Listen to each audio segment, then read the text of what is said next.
this video, we're going to quickly look at navigating resources. To do this, I'm going to first go to my resources by clicking on the resources tab on the top navigation bar.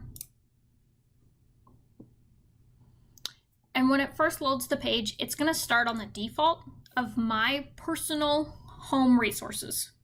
So it's going to start you with this personal one, and it's going to have a box that's called home. They call these little boxes collections in Schoology. But this is going to be kind of your default view. You can use the little item here to add collections in later. As you can see, I have several other collections in here as well. But this, I can go through and I can have any of these items, mainly stuff that I've already made, saved to resources, so I can easily copy them down and use them in other courses or groups later. So this one is an entire course that was created and then saved to resources. So if I click in this once, here's all the information that was there. I could simply click this little box here, select everything, and copy it to a brand new course. That way I don't have to remake my materials year after year. Besides personal resources, you also have the option to look through public resources.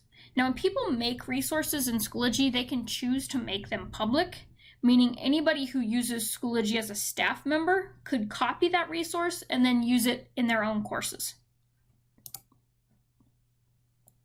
Usually I find this page takes a little bit to load, but you could search out certain materials. You can filter by subject. So depending on what you teach, there's going to be different materials. You could go by resource type.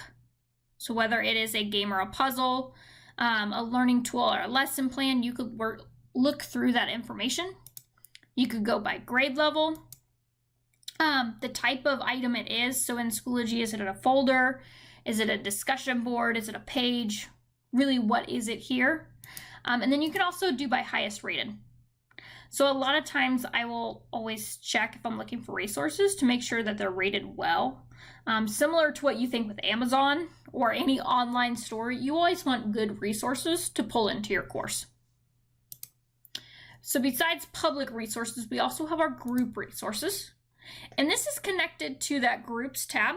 So any of the groups that you're in are going to show up in this area right here. And then on the right side, you can see all the folders that would be in that group resource area as well. So if you think of in a group, you have the resources tab on the side.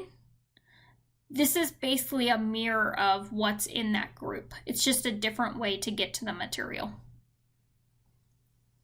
And then finally, we have the apps resource area.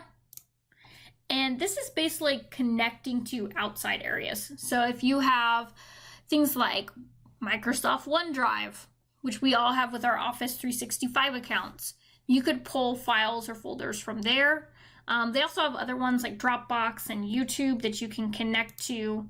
If we hit install apps here, you can add other ones as well. I would say if you are using some of these outside resource apps, make sure that you are not sharing student data with those outside apps. You don't want to be the person who causes a data breach and gives away personal information for students. So this is just kind of a quick overview of the resources area, navigating it. Basically, you have collections. You're going to start in this home part. Anytime you save something to resources, it is going to go to the bottom of this resource list. So from time to time, you'll probably need to clean this area up and you might reorganize it. If you want to reorganize this list, you can go to options here and reorder the collection. If you do auto arrange collection, I believe it arranges it alphabetically. But that is an option to help clean up this area. So there's just kind of a quick overview of how to navigate resources.